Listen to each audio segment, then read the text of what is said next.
প্রায় মানুষের সংসার ভেঙে যাওয়ার পিছনে অন্যতম খলনায়ক, অন্যতম মূল কারিগর হচ্ছে মেয়ের মা। কথা বলেন না ঠিক কিনা? মেয়ের মা ওই মেয়েকে প্রশ্রয় দিয়ে দিয়ে স্বামীর বাড়িতে সুখ একটু বেশি চাওয়ার কারণে, এই তোর জামাইকে একেবারে হাতের উপর রাখবি, এবার আঙ্গুলের উপর রাখবি, আঙ্গুল যাতে বাঁকা হইতে না পারে, এই আঙ্গুলের মধ্যে রাখতে গিয়ে এটা একেবারে যখন চট্টগ্রাম শহরে গেছে ওইখানে বিয়ে আরেকটা করে ফেলছে। আছে না নাই? তাহলে আঙ্গুল, এই আঙ্গুলের মধ্যে রাখতে গিয়ে আরেকটা আঙ্গুল ধরে ওইখানে আলহামদুলিল্লাহ কবুল, আরেকটা কবুল করে ফেলছে। আছে না নাই?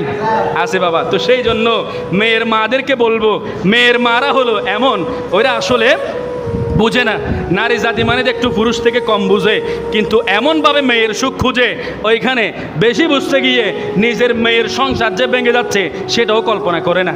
আছে না নাই? এই মেয়ের মায়ের কারণে সংসার অনেক বেশি ভেঙে যায়। আছে না নাই?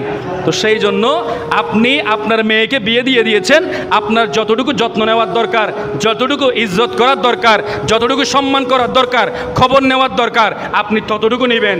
ওই যে স্বামী স্ত্রী, আপনার মেয়ে আপনার ঘরের মধ্যে যতক্ষণ ছিল এটা আপনার কমান্ডের মধ্যে ছিল, যখন আপনার ঘর অতিক্রম করে ক্লাব থেকে বিয়ে যখন দিয়ে দিয়েছেন, আপনি ওইখানে হস্তক্ষেপ করার ক্ষেত্রে আপনার ভালো করে ঠান্ডা মাথায় চিন্তা করতে হবে, সংসার তো আমার নয়, আমার মেয়ের।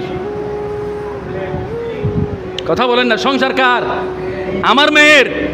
সুখ বেশি চাইতে গিয়ে, সুখ বেশি পরিমাণে চাইতে গিয়ে ওই মেয়ের সংসারকে একেবারে ধ্বংস করে দিচ্ছে। এই ধরনের প্রমাণ আছে না নাই?